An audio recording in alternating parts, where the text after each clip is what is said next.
Welcome to Log Furniture How To, the most all-inclusive site on the net for log and rustic furniture, fixtures, and decor. That's logfurnitureHowTo.com.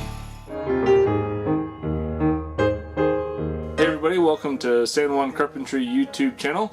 My name is Scott Schaefer, and today I'm going to show you how to make the shelf log for side tables or nightstands or whatever. This is the log that's underneath the puzzle cut shelf. Let's get started. Today I'll be installing the shelf on some side tables. The customer has their own tabletop that they want to put on there themselves, so I'm just using a temporary tabletop made from plywood to hold it all together during the build. The shelf logs start out like any other spindle. First, you need to measure the length of each log. With my legs fastened tight, I'm going to use this customized tape measure to get each length by measuring from the inside of one hole to the inside of the adjacent hole. The tape measure is pretty simple. I just attached a 5-inch stick to the bottom of it. To get my measurement, I put the stick into the back of the hole and extend the end of the tape into the adjacent hole. Then I add 5 inches to the measurement I get. I'm going to label each set of holes A through D since I need 2 logs for both tables, and I'll make note of those labels when I write down the measurement. I'm going to be carving 2-inch diameter spindles into these logs, and I want to flatten the log almost an inch into one side, so I want to make sure I use logs that are about 3 inches in diameter. Cut the logs to length per the measurements you just took. Be sure to label the log with the appropriate letter so that you assemble them in the right place. I suggest finding logs with wiggles, knots, or other neat shapely action for the front of the table, and straight logs for the back of the table. If the table is going to be viewed from all angles and not against a wall, then go ahead and use shapely logs on both sets of legs. Next, we'll take our logs to the joiner to flatten one side. This can be a dangerous task since I have to remove the fence and the guard in order to complete this step. Use a clamp to hold the log as you pass it over the blade and keep your hands as far away as possible. I also recommend wearing gloves and eye protection. Flatten one side of each log until you have about 2 1/4 inch of thickness left. If your log has curves or knots, position the log so that those shapes are parallel to the joiner. This will guarantee that the flattened side shows off all those beautiful curves the log has to offer. Carving the tenon is the most technical part of this. I'll go ahead and show you a quick overview of how I carve tenons, but if you want a more detailed tutorial, click on the screen right now to see that video. To carve the tenon, use your pattern with a 2-inch hole to trace a circle at each end of the log. Make sure the circle just ever so slightly overlaps the flattened edge. Lock the log into your lathe and use a draw knife to carve the tenon. Once you've peeled it down to your circle, use a random orbital sander with 60 or 80 grit sandpaper to smooth out the shape. Push the pattern onto the tenon periodically to show you where you need to continue sanding.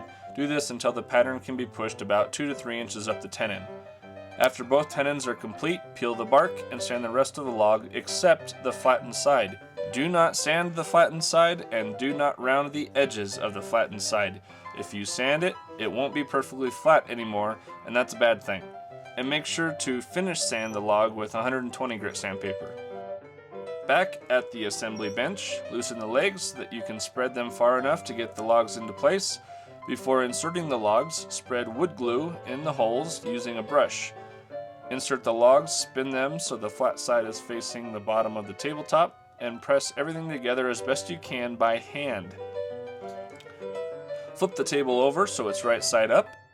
Slightly tighten the bolts holding the tabletop to the legs. Span a square across the 2 flattened logs and turn them so that the square sits flat on the flattened side of each log. Drive your bolts through the legs into the flattened logs.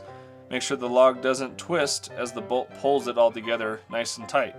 If the log does twist, it's going to take some real hand and arm strength to twist it back, so it's much easier to just go slow when driving the bolt. Once all 4 of your bolts are in and everything is nice and tight, go ahead and finish tightening the bolts holding the tabletop on. And that's it, you're done. You're ready for the shelf. To learn how to make the puzzle cut shelf, click on the screen right now.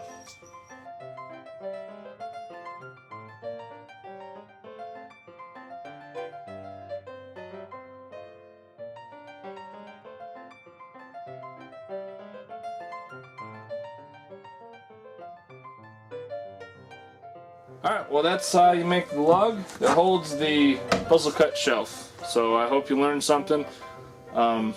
If you make this project, if you do this, please send me pictures. I want to see your work. I want to see if my videos are any good. And if you have any questions or comments or anything like that, go ahead and put them down below.